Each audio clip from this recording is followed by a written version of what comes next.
Следите Трилинг и во продолжение остануваме на темата поврзана со состојбите во енергетскиот сектор. Северна Македонија во енергетска транзиција и се уште зависна од увезена струја. Стратегија подготвена во МАНУ предвидува постепено затворање на рек Битола почнувајќи од 2030 година. Но како да се надомести произведената струја од трите блока на Јаглен? Трилинг во неколку наврати со своите соговорници стимулираше дебата за зелена енергија, сонце, ветер, вода.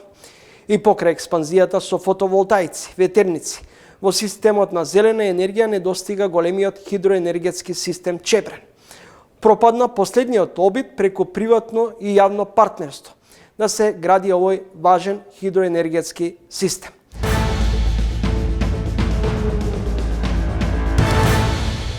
Јас само ќе речам дека како што оваа држава имаше милиарди и пол евра да даде за патишта, значи зема кредит, кој што ќе треба да го враќа, а тој кредит изнесува милиарди и пол евра, ќе беше подобро да тие милиарди и пол евра ги вложи во изградба на Чебрен, кој што чини велат милиарда, но мислам дека може и за помали пари да се направи. Како државата успеа да обезбеди финансиски средства за изградба на коридорите 8 и 10Д со американско-турската корпорација Бехтел и Енка, а нема средства за изградба на Чебрен? Тоа е многу чудно.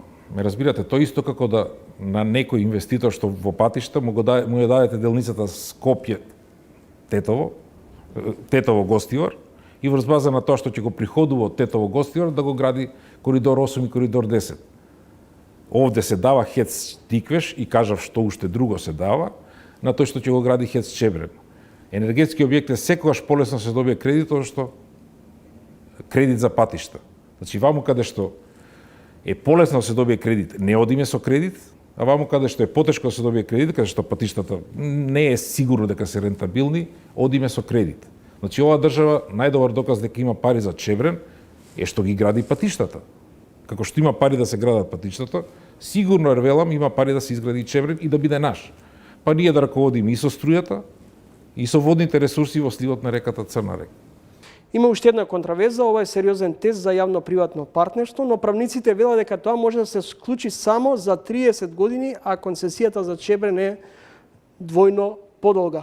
Како ќе се премости ово ограничување? Има колизија во Законот за води, вели може концесија за вода ако се гради хидроелектрична централа на 60 години. Значи се дава концесија на вода на 60 години ако се работи за хидроелектрична централа. Од друга страна, по Законот за јавно природно партнерство и во Законот за концесии, се вели не можете вие фирма да формирате на подолго од 35 години. Два големи стратешки проекти ги најави владата. Едниот е изградбата на автопатиштата коридорот 8 и 10Д. Другиот голем проект е овој Чебрен и уште од самиот старт со низа контроверзии. Видете, Чебрен сега владините представници го фалат, ама вака замислен Чебрен не е наш. Не е македонски и не е тоа добро. Чебрен треба да биде наш македонски на крај. Значи, они велат, ќе дојде грчкиот партнер и после 60 години ќе ни го врати во наше владение. Па после 60 години тој Чебрен ќе биде амортизиран. Разбирате, значи 60 години е предолг период. Чебрен се фали, но тој треба да биде наш па да се фали. Разбирате, значи проектот треба да биде македонски проект, па ајде сега да ги видиме бенефитите од тој проект. Не да се фали нечи туѓ проект, да се вели Чебрен ќе обезбеди енергетска независност на Македонија и слично. Како може Чебрен да обезбеди енергетска независност на Македонија ако Чебрен не е македонски?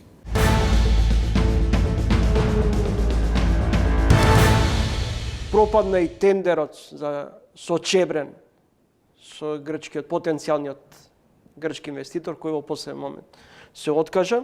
Како ќе се реализираат капиталните инвестиции кои очигледно ни се слаба страна последниве неколку години? Точна е таа констатација, не последниве неколку години, многу години на нас тие се слаба. Како да речам, наша болка се, бидејќи се многу значајни, од една страна имат големо значење за вкупниот економски развој, тоа е развојната компонента, како што спомена во животот. Со неја е врзано давање на јавни услуги кои што го подобрува животниот стандард на населението и така натаму, но наспроти тоа ние имаме прво мали капитални инвестиции мерени и како учество во бруто домашниот производ и како учество во вкупните бруто во вкупните буџетски трошоци. Моите анализи и тие што ги правиме во МАНУ покажуваат дека како учество во бруто домашниот производ во однос на некои други земји сме 2 пати пониско. 6% учествуваат во бруто домашниот производ, во една Унгарија да речеме е 13%. Во Хрватска е 8-9% и така натаму. Значи имаме мало учество на тие јавни инвестиции. Уште поголем проблем е слабата реализација, бидејќи имаме слаб административен капацитет на министерствата и пошироко и на централната и на локалните влади, односно на единиците на локалната самоуправа за таа реализација. Видите, го Чебрен по 13 пат кога пропаѓа и така натаму. И сега што е тука проблем? Проблем е финансирањето нивно. Финансирањето и забрзувањето на времето на градење на инвестициите. Тука сме многу слаби и страшно сме неефикасни. Да не зборувам за коруптивни активности што се јавуваат кај тие големи проекти, како што е случајот со патот Кичел-Охрид и така натаму. Значи имаме сериозни проблеми. Моje мислење и мислам дека кој и да дојде влада седно, во иднина е дека не можеме ние крупни инвестициски објекти да финансираме само со буџетски средства, па дури и со кредити од Европска инвестициска банка, Светска банка, во голема мера мораме да се потприме на така нареченото јавно-приватно партнерство. Значи да мобилизираме значајни средства од приватниот сектор. Сега немаме големо искуство со јавно-приватното партнерство, меѓутоа кај јавно-приватното партнерство финансирањето го презема фактички приватниот партнер. Дали ќе биде домашен или ќе биде странски, домашен треба да имаш силни конзорциуми кои што можат тоа да го прават, или странскиот тој го презема финансирањето. Државата учествува, да речеме, како што беше случајот во Чебрен, со водите, со акумулациите и така натаму, иако по моје мислење тоа беше мало учество профилирано од 33%, меѓутоа кај јавно-приватното партнерство што е основно? Добро да се проучат тие договори, Министерството за економија да се оспособи и понатаму, тоа е и препорака на Светската банка, подобро да се ги врши работите во тој домен. Фискалните импликации треба да ги согледува Министерството за финансии и јасно да се разграничат интересите на приватниот партнер и на државата.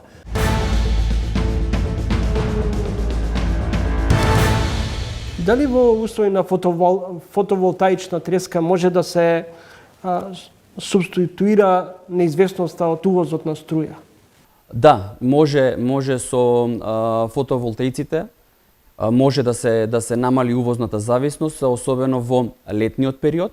Меѓутоа исто така сега со новите технологии може да се направи тоа и во зимскиот период. И затоа велам дека изградбата на Чебрен е доста важна, затоа што таа е всушност резерва за електрична енергија, која што резерва може да се користи во подолг временски период, за разлика од батериите кои што исто така се добро решение, меѓутоа користењето на електричната енергија и складирањето во батерии има одредена трајност, значи не може да се чува таа сезона или подолго од една сезона или од една недела и така натаму, така да батериите се за некое побрзо балансирање на системот и трошење на таа енергија. Пример, во текот на денот имате поголемо производство на електрична енергија од фотонапонски електроцентрали, ја складирате помала е побарувачката, ја складирате во батерии и на тој начин може да се искористи во текот на вечерта таа енергија, а за разлика, например, Чебрен, може таа енергија преку водата, значи кога има вишок на енергија, се уклучуваат пумпи, ја испумпуваат, ја качуваат водата повторно горе во браната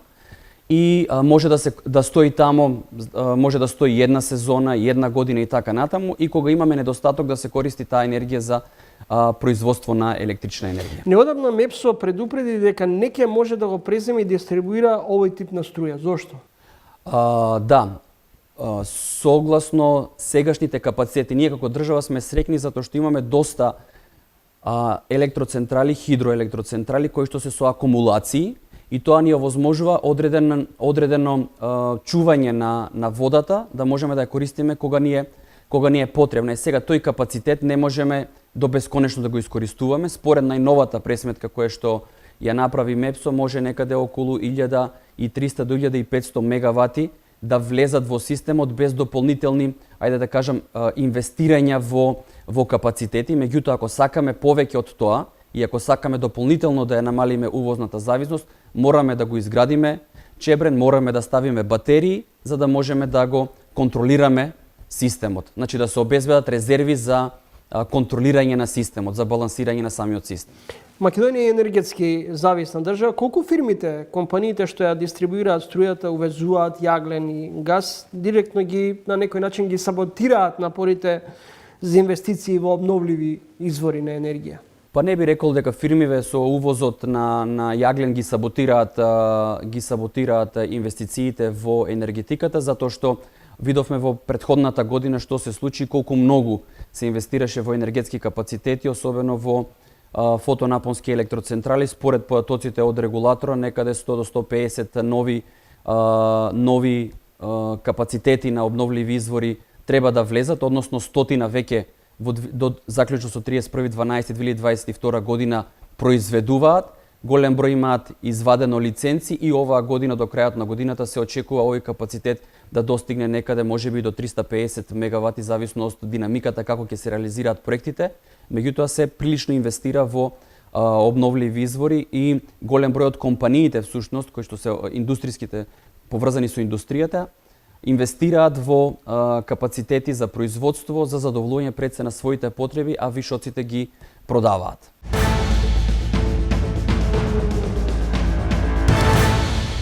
Гледавте Трилинг, се надевам дека го изминативе 60 минути го задржавме вашето внимание со изборот на нашите соговорници и теми.